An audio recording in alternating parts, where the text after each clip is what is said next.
La tendance est toujours à la hausse à la Bourse de Paris avant l'ouverture des marchés américains. Marché américain attendu dans le vert, à en croire les contrats futurs sur les indices. Pour rappel, le Dow Jones se clôturait hier en très légère hausse, plus 0,06% à 34 133 points.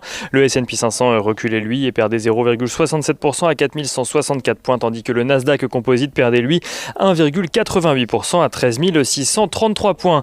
Les investisseurs qui prendront connaissance cet après-midi de l'indice PMI mais aussi de l'indice ISM dans le secteur des services pour le mois d'avril aux États-Unis. En attendant, ils ont pu découvrir les chiffres du cabinet ADP, le cabinet ADP qui fait état de 742 000 créations d'emplois au mois d'avril aux États-Unis, un chiffre en dessous des attentes des analystes qui s'attendaient plutôt à un niveau aux alentours des 850 000 créations d'emplois aux États-Unis sur le mois.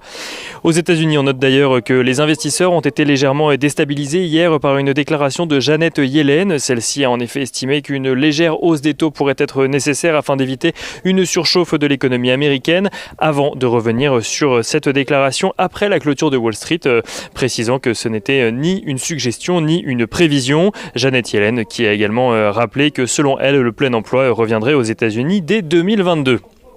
Rappelons également que les investisseurs suivent de près les tensions entre la Chine, les États-Unis et Taïwan, alors qu'un nouvel avion de chasse chinois a survolé hier l'espace aérien taïwanais.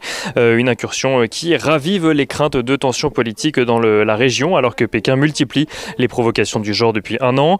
Du côté des valeurs à suivre aujourd'hui à Wall Street, on note que General Motors annonce un bénéfice supérieur aux attentes au premier trimestre 2021 et annonce viser un bénéfice avant impôt en phase avec l'estimation haute de ses objectifs pour l'ensemble de l'année. On note également que Lyft, le principal concurrent d'Uber aux États-Unis, fait état de son côté de pertes trimestrielles limitées et annonce s'attendre à renouer avec la croissance au deuxième semestre plutôt de cette année grâce à une politique de réduction des coûts.